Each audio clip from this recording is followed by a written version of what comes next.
invité, c'est Jean-Marc Généreux. Vous le connaissez en tant que juré de Danse avec les stars. Et s'il est aujourd'hui dans le Grand Direct de la Santé, c'est parce qu'il vient nous parler de son combat avec sa petite fille handicapée. À tout de suite, c'est Europe 1. Europe 1. La suite du Grand Direct de la Santé. Et pour accompagner Jean-Marc aujourd'hui, le docteur Stéphane Clerget, le docteur Jean-Michel Cohen, Anne Le Gall et le docteur Martine Pérez. Oui, dans la première partie de cette émission, on va recevoir Jean-Marc Généreux. Bonjour. Bonjour. Merci d'être avec nous. On connaît de vous le danseur, le juge survolté et joyeux de la danse. Mais votre livre nous permet de découvrir un autre Jean-Marc Généreux, de votre enfance à votre amour avec France, en passant par le succès, la notoriété. Vous nous livrez tout sur vous et puis sur votre fille. Et c'est pour ça qu'on a voulu vous inviter dans ce Grand Direct de la Santé, Francesca, atteinte d'une maladie génétique dégénérative incurable. Cependant, ce qu'on voit quand même dans le livre, c'est qu'il y a un côté positif, c'est que l'amour de ce clan généreux vous a permis de surmonter les épreuves. Le livre s'appelle Danse avec l'espoir. Il est paru aux éditions Michel Lafon. Et je l'ai dit, on va se concentrer sur Francesca, qui est votre fille, qui est née le 13 janvier 1999. Et au départ, finalement, tout va bien parce que les examens ont plutôt été bons. Et elle naît un 13. Et vous dites que ça va vous porter chance. Oui, absolument, parce qu'il y a plein de trucs qui... j'ai l'antithèse, moi, du 13, parce qu'au Québec ou au Canada, même en Amérique du Nord, le 13 est normalement porteur de malchance. Et à quelque part... je veux pas dire que Francesca, peut-être son parcours à elle intérieurement, peut-être qu'elle se sent brimée par moments, mais alentour d'elle, en tout cas, en apparence, en sourire, elle vit, je pense, des beaux moments avec nous, avec notre famille et l'amour qu'on lui donne et l'amour qu'elle nous donne en retour, c'est magnifique et donc... on a l'espoir que ça aille bien. Alors, les premières semaines de Francesca ne vous causent aucun souci. Elle est suivie par le pédiatre normalement. Au cours du 2e mois, elle s'éveille au son, au mouvement. 4e mois, elle saisit les objets que vous lui donnez. Vous remarquez malgré tout une certaine lenteur au niveau du langage, mais a priori rien de dramatique. À 9 mois, elle ne marche pas encore. Et puis ensuite, il y a quelques petits signes qui commencent à vous inquiéter. Mais pas autant moi que France, votre femme, ma femme, parce que elle scrute chaque mouvement et elle avait répertorié tout ce que mon fils avait fait et elle comparait toujours entre les deux. Mais moi, Francesca, elle sourit, elle parle, elle s'en allait vers, elle marche et puis peut-être que je voulais pas voir non plus ces côtés-là un peu négatifs et donc j'étais positif et on fonçait quoi. Et les mois passent, elle commence à prononcer quelques mots, elle dit bébé, papa, maman. Mais à 15 mois, alors c'est assez étonnant parce qu'il y a une forme de régression. Et là, parce que les docteurs nous suivaient quand même parce que France était vraiment à l'affût et notre pédiatre, lui, il disait non, écoutez, il y a pas d'inquiétude. C'est pas pareil un garçon, une fille, c'est pas pareil ci et ça. Comparez pas. Et lui, il trouvait qu'il y avait pas rien à être alarmé, mais finalement, il y avait vraiment des inquiétudes. Ouais, il y avait vraiment des inquiétudes et malgré tout, elle se replie sur elle-même. Elle évite les gens. En fait, elle est pas bien en contact des gens et puis elle prononce moins de mots. Il y a plus que 2 mots qu'elle peut prononcer, c'est bébé et papa. Elle perd de la motricité également. Et après plusieurs mois de recherche, on avait évoqué l'autisme à un moment, mais finalement c'est pas ça. Et puis le verdict tombe, c'est ce qu'on appelle le syndrome de Rett. Oui. Et c'est là qu'il faut que je me mette en face de cette réalité et que tout mon beau rêve ou tout le positif que je pouvais évoquer avec mes paroles, mes mouvements, ma vie, et là ça tombe très dur et ma femme, elle 5 minutes était retournée sur les rails et puis elle dit nous on va se battre. On va se battre et elle nous traînait tous les deux là, ma fille et moi. Alors on va expliquer ce que c'est le syndrome de Rett. C'est une maladie d'origine génétique qui se traduit par un trouble grave du développement du système nerveux central. Il a pour particularité de ne toucher que les filles. C'est un syndrome qui est évolutif et qui peut présenter des symptômes variables. Vous, quand vous l'apprenez, vous vous dites quoi? Vous avez envie de baisser les bras? Honnêtement. C'est vraiment, je me sens dans le ring et là, je viens d'en prendre un dans la tronche et puis je vois les petits oiseaux qui tournent alentour de ma tête et puis je me dis, est-ce qu'on se relève? Qu'est-ce qu'on fait? Et c'est comme si j'avais mis ma vie à pause. J'avais pris une pause, mais la vie continue. Francesca a le besoin d'un vrai père. Celui qui était là à la conception, on fait pas des enfants juste... oui, c'est vrai que c'est plaisant faire des enfants, mais cela dit, il faut quand même prendre ses responsabilités.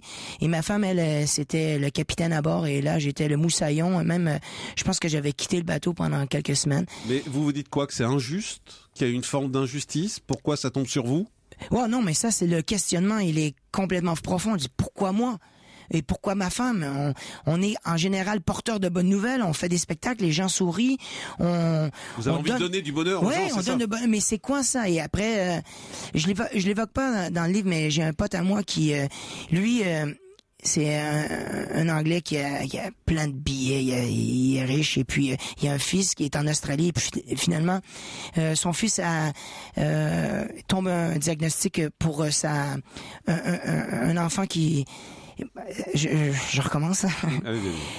Bon, attends, je vais me concentrer parce que mais le fils de mon ami a un enfant, et puis il s'en va à la pouponnière et là il voit son enfant qui a un diagnostic d'enfant trisomique, et à côté de lui il y a un gars qui arrive et il est bourré, et il cogne dans la fenêtre, il veut voir sa fille, et sa fille arrive et elle est parfaite, et lui il regarde son fils et il regarde l'enfant à côté, puis il dit, si moi je serais le mec d'à côté, cet enfant-là a aucune chance d'avoir une vraie vie d'amour.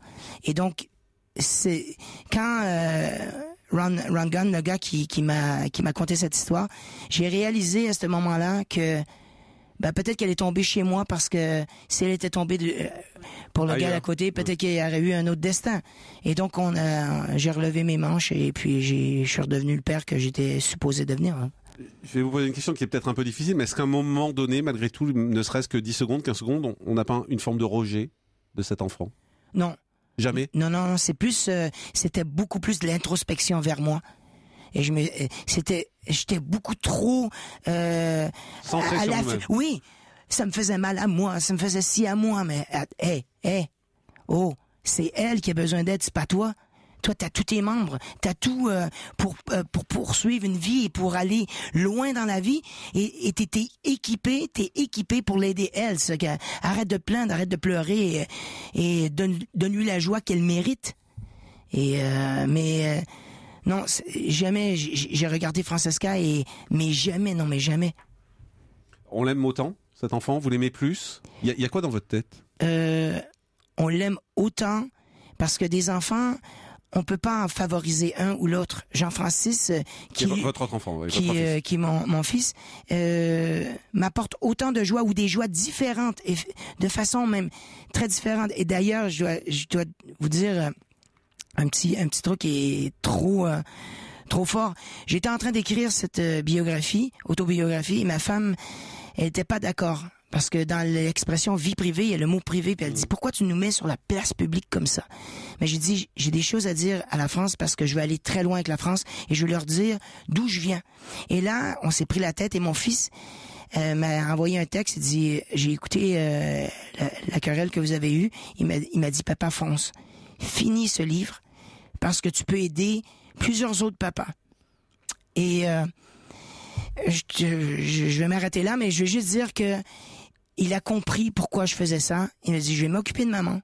Toi, finis ton livre, parce que ton histoire peut aider beaucoup de gens.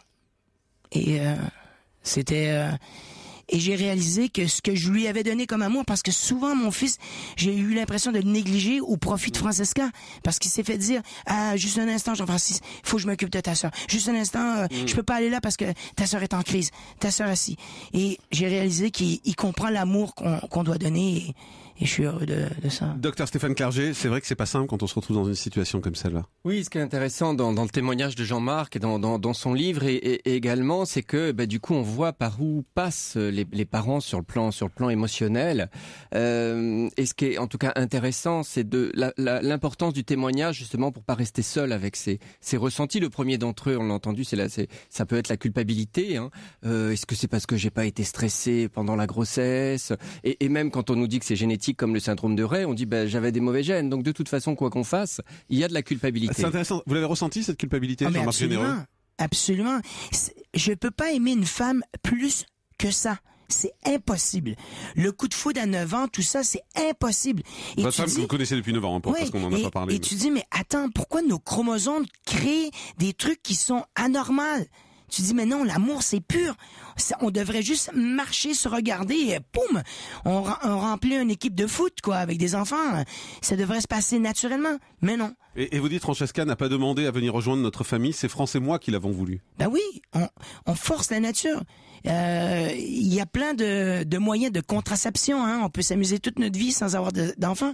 Et donc, on choisit on demande à la nature de créer quelque chose. Pour nous, en notre nom.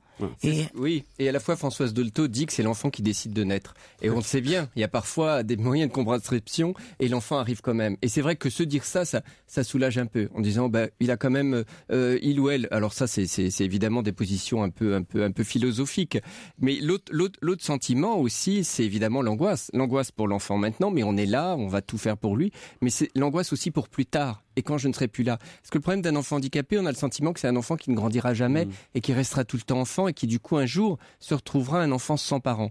Et c'est pour ça que c'est important de trouver des personnes ressources plus jeunes que nous qui pourront assurer la continuité. Et il y a quelque chose de difficile finalement dans la maladie de Francesca, c'est qu'il n'existe pas de traitement curatif en fait. Pour le moment. Pour le moment, bien sûr. Et c'est pour ça que ça s'appelle Danse avec l'espoir. Parce que moi, j'ai l'espoir que demain matin, et peut-être à travers mon témoignage ou juste cette émission de radio aujourd'hui, que il y a quelqu'un qui fait de la recherche, je vais peut-être le motiver ou peut-être lui donner envie d'aller un peu plus loin pour m'aider moi et aider plein de jeunes. Et l'aider elle surtout. Oui, aider ma fille. Plus que vous aidez vous. Oui, c'est ça. Mais aidez-moi à comprendre tout ça et peut-être trouver une solution. Et d'autres parents. Parce que moi, mon histoire, elle est pas unique. Elle est juste, oui, à la télé, tout est beau, coiffure, maquillage, parfait, tout est bien, waouh. Mais dans la loge, les problèmes, ils sont encore là. Ou les défis, je devrais dire. C'est pas des problèmes. Oui. Ma fille n'est pas un problème, c'est un défi. Vous craquez encore parfois, en y pensant? Ah c'est sûr. Il faut que je reste concentré parce que j'ai le choix de regarder le blanc ou le noir. Moi, j'y vais plus dans les tons pastels, les rouges, les bleus flamboyants, parce que je veux donner la joie et je veux n'avoir en retour. Et si je fais ça tous les jours de ma vie, c'est ma fille qui en bénéficie. Et peut-être tous les gens alentour. Parce que tous les intervenants de première et de deuxième ligne, eux, tous les jours à l'école où elle va, ou à la maison, ou quand quelqu'un sonne à la porte de la maison, ils ouvrent la porte, ils nous disent même pas bonjour. Ils vont voir Francesca, et c'est les bisous, et c'est les câlins, et c'est l'amour, et c'est tout. Docteur Martine Pérez. Oui, moi je me suis beaucoup intéressée au syndrome de Rett parce que quand j'ai eu ma première fille, sa cousine qui est née quasiment le même jour a été diagnostiquée exactement dans les mêmes conditions que la vôtre d'un syndrome de Rett au bout à 15 mois à peu près. Et donc je me suis beaucoup intéressée à ce sujet et ce que vous décrivez me touche beaucoup parce que les parents de cet enfant qui sont pas d'un milieu spécialement favorisé l'entourent, elle a 26 ans aujourd'hui, d'un amour, d'une passion, il y a un regard, il y a un échange, il y a une vie qui vaut la peine quoi. Il y a vraiment quelque chose de formidable dans cette relation. Et moi, ça me touche beaucoup ce que vous dites. Et surtout, donc, je me suis beaucoup intéressée. Et la recherche est très performante sur le syndrome de Rett. Il y a quelques mois, dans la revue Science, il y a eu un essai thérapeutique avec un nouveau médicament. Il y a des recherches, il y a des essais thérapeutiques, il y a de l'espoir. Et c'est ça que je voulais dire aujourd'hui. Et effectivement, il faut que les chercheurs continuent parce que derrière cette recherche moléculaire, il y a des êtres vivants qui sont aimés, que l'on aime et qu'on a envie de voir progresser. Et Jean-Marc Généreux, c'est quoi votre contact aujourd'hui avec Francesca? Vous arrivez à échanger avec elle? Drôlement, la vie m'a fait prendre un parcours à gauche et je m'en allais à droite. Moi, je m'en allais en architecture, en ingénierie. Et finalement, boum, je me suis retrouvé danseur. Et aujourd'hui, le mouvement la stimule. Quand je bouge, quand je parle fort ou je joue avec mes émotions ou je m'exprime avec beaucoup de nuances. De toute façon, Francesca, je l'ai lu dans sa tête, elle pense que c'est les 50 nuances de Jean-Marc Généreux. Cela dit, elle kiffe, quoi. Elle s'amuse et elle rigole et on communique à travers les yeux. Mais bon, il y aura pas formellement un oui écrit sur une feuille ou un... L'amour, vous le sentez en tout cas. Ah oui, mais totalement. Et je le vis.